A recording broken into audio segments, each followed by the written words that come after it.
Good morning Sushma ma'am. Good morning. Mrinu Joshi ma'am. Good morning. मैं Sanjeev Kalyan Vishnuman public school से प्रयागराज से। आज हम सब टीचर्स यहाँ पर कलेक्ट हुए हैं, अपने स्टूडेंट्स को साइंस के रिगार्डिंग टिप्स देना चाहते हैं। जो अभी साइंस का बोर्ड एग्ज़ाम आने वाला है, तो उन स्टूडेंट्स को बोर्ड एग्ज़ाम में किस तरह से लिखना चाहिए अपनी कॉपी को, मिस्टेक्स उनकी कम से कम हो जिससे ज़्यादा मार्क्स सिक्योर कर सकें।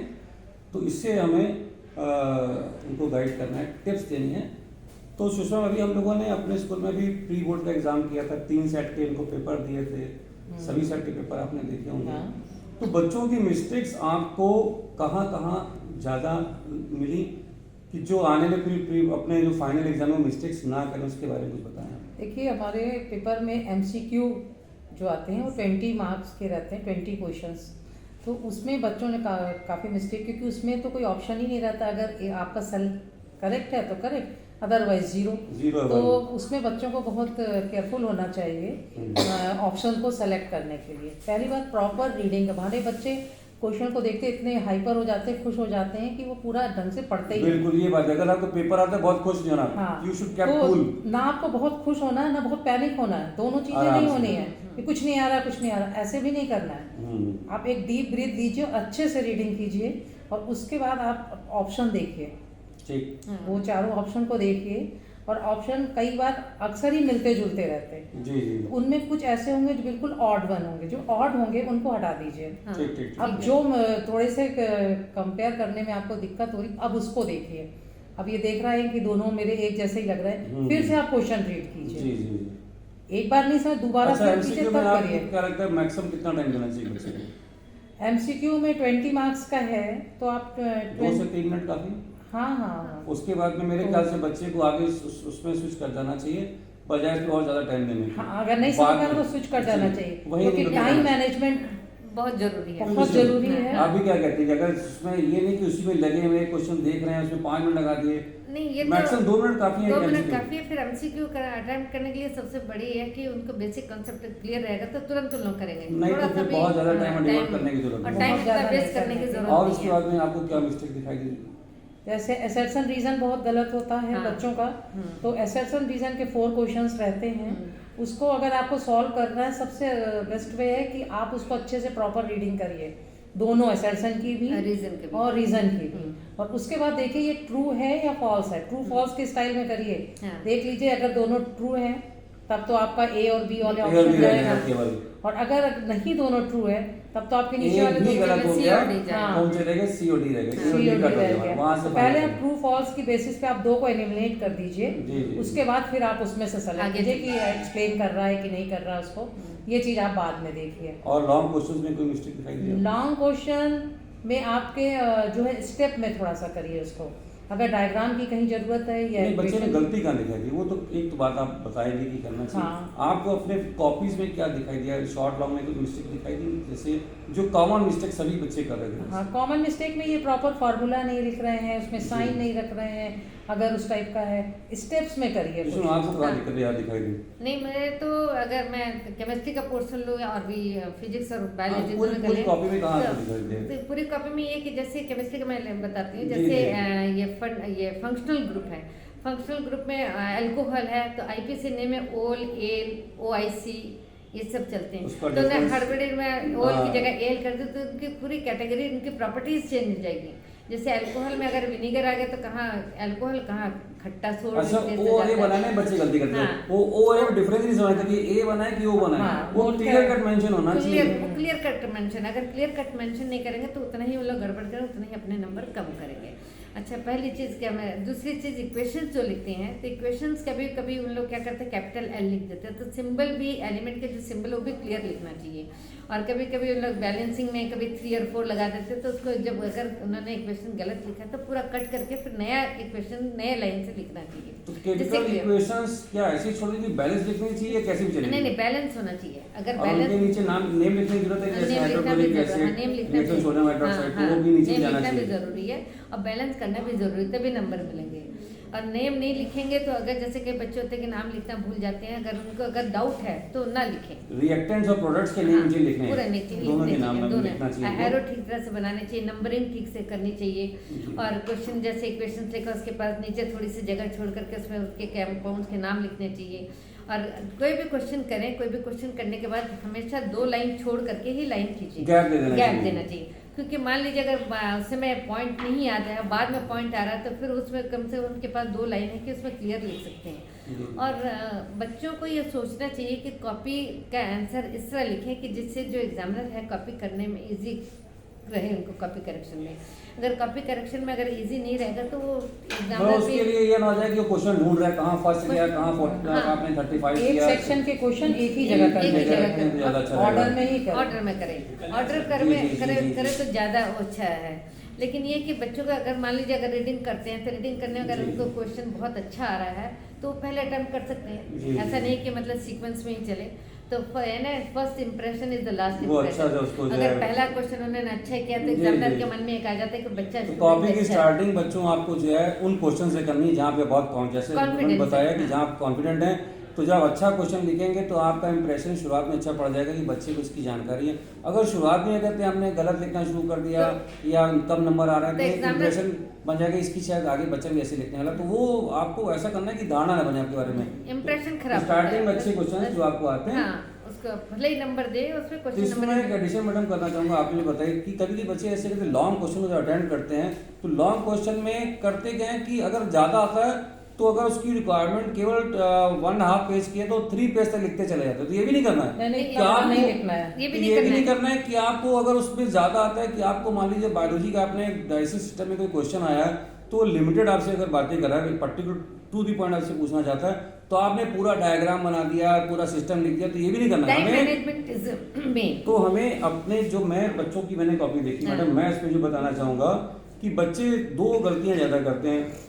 अगर क्वेश्चन आता है तो उसको इतना एलेबोरेट कर देते हैं कि इसकी जरूरत ही नहीं है। नंबर तो आपको 5 ही मिलने हैं, आप अगर उसमें 4 पेज लिख दोगे तब भी 5 मार्क्स मिलेंगे, जितना उसमें ऑप्टिमम चाहिए तब भी आपको 5 मिलेंगे। तो एक गलती बच्चे क्या करते हैं कि बहुत ज्यादा लिखते चले जाते हैं। बायो की मैं पार्ट कर रहा हूँ। फिर बच्चों को ये देखना चाहिए कि क्वेश्चन नंबर कितने नंबर का है, उसके अकॉर्डिंग कंटेंट उसमें वर्ड्स मेंशन होते हैं, कितने वर्ड का हमको लिखना है। 2 नंबर का तो 2 पॉइंट लिखे, 3 नंबर का तो 3 पॉइंट लिखे। और इसके अलावा बच्चों ने मैंने जो कॉपी चेक करी है उसमें अगर आपसे पूछा जा रहा है नेफ्रॉन के बारे में मान लीजिए, तो आपको तो आता है न्यूरॉन के बारे में, तो आपने न्यूरॉन लिखना शुरू कर दिया। तो ऐसा मत करिए, चेक करना बेवकूफ़ नहीं है, वो नंबर उसी चीज़ की देगा जो क्वेश्चन पूछा गया है।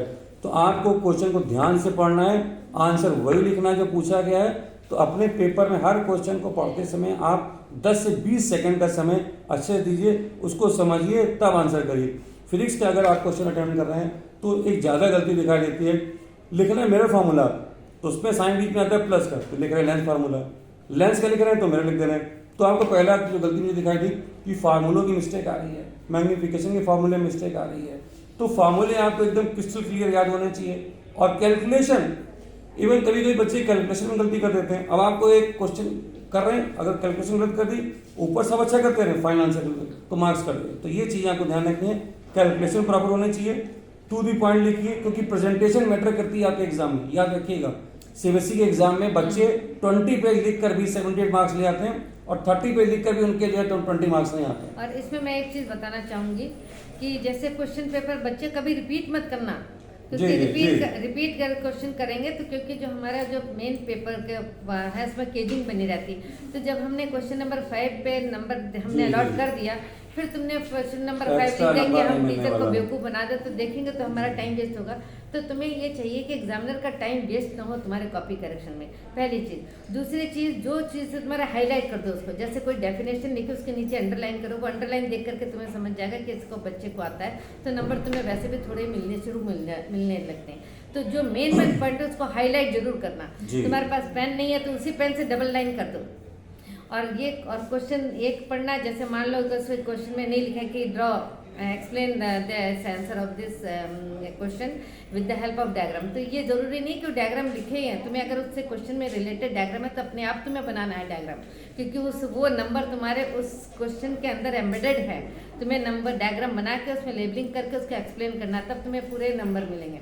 ये नहीं कि तुमने इसमें डायग्राम, कभी कभी मैं बच्चों से कहती हूँ तुम्हें इतने अब नंबर ये मिस्टेक जब पता लगी तो सुनो आप बताइए, अब बच्चे अपने फाइनल आंसर में क्या ऐसे लिखें कि उनको नंबर अच्छे मिले? गलतियाँ आपने जो, अब आप पहले बताएं इसके बारे में, जैसे क्या करें वो? जब बोर्ड की कॉपी चेक करते हैं हम लोग, तो हम लोग देखते हैं कीवर्ड क्या है। जी। कोई भी क्वेश्चन है किस टॉपिक से उठाया गया है, उसका एक कीवर्ड होगा, उस पे जो जी, कि जी। सुटेबल वर्ड होगा, और वो वर्ड अगर उसको बच्चा लिख देता है हाँ, तो मार्क्स पूरे हाँ, मिलेंगे। जैसे एटमॉस्फेरिक रिफ्रैक्शन आपको लिखना है, हाँ। अगर आपने देखा कि वहाँ पे टिंगलिंग में स्टार लिख रहे हैं, हाँ। तो उसका कीवर्ड है एटमॉस्फेरिक रिफ्रैक्शन। रिफ्रैक्शन। अगर आपने ये स्टार्टिंग लिख दिया तो नंबर सब मिल जाएगा। मेंशन करना जी, जी, जरूरी उसी को होगा। हाईलाइट कर दें, बस उसी में उसके नंबर मिल तो जाएंगे। उसी कीवर्ड्स तरह से को फोकस करना ज़्यादा जरूरी है, उसको अंडरलाइन करना चाहिए। जी, जी। और जैसे देखिए बायोलॉजी में क्वेश्चन आता है जस्टिफाई स्टेटमेंट, हाँ। या हेरिडिटी का क्वेश्चन हाँ, है जिससे हाँ। कोई भी लॉस को जस्टिफाई हाँ। करना या किसी चीज को, हाँ। उसको जरूर अटेंड करें। बच्चे समझते हैं इसमें क्या लिखें, उसी क्वेश्चन का ही आप लिख लीजिए क्या जस्टिफिकेशन जिसका करना है, और उसमें जो आप ऐड कर सकते हैं, जो लॉ या जो भी लाइन लिख सकते हैं उसको लिख लीजिए। जी। अननेसेसरी का बहुत बड़ा ना कीजिए, बिल्कुल बिल्कुल। लेकिन आप उसका आंसर प्रॉपर दीजिए, और जो आप उसके लॉ यूज करें उसको अंडरलाइन। अगर आपसे कोई फंक्शन पूछा गया है, इसका फंक्शन बताइए बायोलॉजी में, तो फंक्शन लिखना है, ये नहीं बताना है कि वो पार्ट बॉडी में कहाँ मिलेगा। कहाँ मिलेगा? तो हाँ, होता है function पूछते है। फंक्शन है तो लिखेंगे नहीं ये पार्ट तो बॉडी वहाँ मिलता है, तो आपको फंक्शन मतलब आप बताइए मैडम Function। अच्छी कॉपी कैसे लिखनी बच्चे हाँ, की? तो बच्चे अब जैसे मान लीजिए बच्चों ने कॉपी लिया, क्वेश्चन पेपर लिया, क्वेश्चन पेपर पढ़ने के बाद उनको जो सबसे अच्छा क्वेश्चन आता है जिसमें फुल कॉन्फिडेंस है उसको पहले अटेम्प्ट करेंगे। ये ठीक तो हम है? लोग बात कर चुके हैं हाँ, इसके बारे में। तो उसके बाद फिर वो क्वेश्चन नंबर अटेम्प्ट करेंगे, कितने नंबर का क्वेश्चन है भी हम लोग डिस्कस कर चुके हैं। जी। और इसके बाद ये जैसे रिपीट क्वेश्चन नहीं करना, ये भी डिस्कस जी, कर जी, चुके जी। हैं। और जितना क्वेश्चन हम नीट एंड क्लीन लिखेंगे, जितना हम उसमें सफाई से पेश आएंगे, उतने हमें अच्छे नंबर मिलेंगे। Points में answer Points में लिखें। answer। बस बस। पॉइंट्स में आंसर लिखें, कीवर्ड को अंडरलाइन Keyword करें, underline करें। ये बेस्ट वे है प्रेजेंटेशन जी, जी, जी। प्रेजेंटेशन का। आपको। और जितनी कॉपी सफाई से, और हम मेरा तो क्वेश्चन है कि हर क्वेश्चन के आंसर के बाद आप 2-2 लाइन छोड़िए, वो उसके बाद वो अंडरलाइन पूरा आपने कर शुरुआत में बताया था हाँ। कि कॉपी में गैपिंग नहीं है, नंबर अच्छे से लिखना है, question number Repeat। Clear cut होने चाहिए, कुछ बातें बता चुकी हैं। हाँ। अब इसमें जितनी बातें आप लोगों ने बताई बड़ी काम की बातें बताई, एक चीज मैं बता दूं, बच्चों आपको शुरुआत में 15 मिनट मिलते रीडिंग के लिए, हाँ। उसका यूटिलाइजेशन कैसे करना है उसको सुन लीजिए। आपको ये नहीं करना है कि पेपर मिला तो आप लगे पूरा पेपर पलट लें, क्या है कैसे, कुछ नहीं। Calm and coolly go to the last section, section E में जहाँ पे रीडिंग सेक्शन है। हमारे क्वेश्चन पेपर में सबसे ज़्यादा जो रीडिंग के लिए आपको टाइम देना होता है वो सेक्शन ई में देना होता है, जहाँ केस बेस्ड स्टडी क्वेश्चंस आते हैं। तो उस 15 मिनट्स में अपने आप केस बेस्ड स्टडीज़ को फुल्ली पढ़िए, उसके बारे में प्लान करिए कि इसको कैसे आंसर करेंगे। तो ये आपकी शुरुआत के 15 मिनट आपको ये नहीं करना है कि केवल पेपर आपसे पलट के देख रहे हैं कि क्या मुश्किल है क्या आसान। अपने आप को कूल रखिए। इतना करने के बाद में जैसे अब जो भी आपको टिप्स यहाँ से मिले हैं तो उसमें मुझे लगता है कि उन टिप्स को आप फॉलो करेंगे। पेपर को लिखते समय नीट एंड क्लीन लिखेंगे, गैपिंग देंगे, कैलकुलेशन का ध्यान रखेंगे, और केमिस्ट्री में ध्यान कर लीजिए मुश्किल से आई थिंक 20-30 मैडम इतनी सारा इक्वेशन नहीं, केमिकल इक्वेशन आपकी 25-30 इक्वेशन है, हाँ। उसको अच्छे से याद कर लीजिए विद देम, जहाँ जो जो रिएक्टेंट कंपाउंड्स के नाम आ रहे हैं उसको, तो जो आपको गैप मिलने वाला साइंस में वहाँ भी इन बातों को ध्यान रखेंगे। और एक तो मुझे मैं- लगता है कि आप बहुत हाँ, अच्छे मार्क्स सिक्योर कर सकते हैं। हाँ, जी। एक बात है, जैसे मान लीजिए डेफिनेशन आता है डिहाइड्रेशन, डिहाइड्रेशन डेफिनेशन है, और भी के सेपोनिफिकेशन डेफिनेशन है। तो वो डेफिनेशन के साथ आप एग्जांपल जरूर दीजिए। ये नहीं कि मैडम डेफिनेशन में एग्जांपल है, अभी जैसे मैंने प्री बोर्ड की कॉपी चेक करी, उसमें डेफिनेशन थे, उसमें एग्जांपल नहीं लिखे थे, लेकिन कई एग्जामिनर चाहते हैं कि उसके साथ एग्जांपल होना चाहिए, तो अच्छे नंबर मिलेंगे। जरूरी नहीं कि हर चीज़ के क्वेश्चन उसमें लिखा ही हो जो तुम लोग उसे दो, नहीं, अगर एग्जाम डेफिनेशन है तो उसका एग्जाम्पल जरूर लिखिए। अब लास्ट टाइम में हम ये बताएंगे कि अब सैम्पल पेपर देखिए, क्वेश्चन एक सैम्पल पेपर क्वेश्चन में 39 क्वेश्चन आते हैं। 5 साल के question paper, solve question paper आप रट लीजिए, 39.5 करिए, कितने क्वेश्चन हो जाते हैं, उसमें से आपका एक क्वेश्चन पेपर आपका तैयार हो गया। तो आप कहीं से भी ऐसा नहीं होगा कि आप साइंस में फेल हो जाएंगे, नहीं होंगे। उसमें तरह ट्विस्टेड क्वेश्चन दिए रहते हैं, ट्विस्टेड क्वेश्चन आपको पता पड़ेगा, इस तरह के क्वेश्चन पेपर आते हैं एग्जाम में। तो 5 क्वेश्चन पेपर सॉल्व। तो मैडम ने बताया कि आपको लास्ट के पेपर्स वो आपको मिल जाए तो उसको आप ध्यान Sample दीजिए, paper 5। उसको करिए। और फिर से एक बार मैं बोलूँगा, यहाँ पर जो MCQ क्वेश्चंस को मैडम ने काफ़ी अच्छा गाइड किया था। अगर बच्चों आपने जो बुक पढ़ी है, जैसे NCERT भी अगर मान लो पढ़ रहे हैं, तो आप उसमें सब कुछ रीड कर डालिए, क्वेश्चन वहीं से बनने हैं। ज़्यादा आप परेशान, क्योंकि एमसीक्यू देखिए वो इनफाइनाइट है, आप ये नहीं कह सकते कि यही क्वेश्चन में ही मिलने वाला है। लेकिन हमने कॉन्सेप्ट, डेफिनेशंस और यूजेस, हाँ यूजेस भी याद है कि यूजेस भी याद रखिएगा। जैसे आपने सॉल्ट पढ़े होंगे तो सॉल्ट में अलग अलग सॉल्ट के अपने यूजेस पढ़े होंगे, तो रिवर्स क्वेश्चन भी आपको मिलते हैं कि एक पर्टिकुलर सॉल्ट अगर वाइट वॉशिंग के लिए यूज हो रहा है तो वहाँ पे क्या हो रहा है। और फिजिक्स में अगर आते हैं कि लेंसेज के बारे में पढ़ रहे हैं तो कौन सा लेंस कहाँ यूज हो रहा है, तो यूजेस भी आप लोगों Uses- को अच्छे से uses पढ़िए। बहुत रिवर्स क्वेश्चन में आपको उसका बेनिफिट मिलेगा, उसको लाइटली मत लीजिएगा यूजेस को भी। तो इसी के साथ में मैं सेशन क्लोज करना चाहूँगा, और हमारे टीचर्स ने जो आपको टिप्स दिए हैं हमने, आई थिंक आप उसको फॉलो करेंगे। Student all the best, I think best of luck, Best of luck. Okay. हाँ।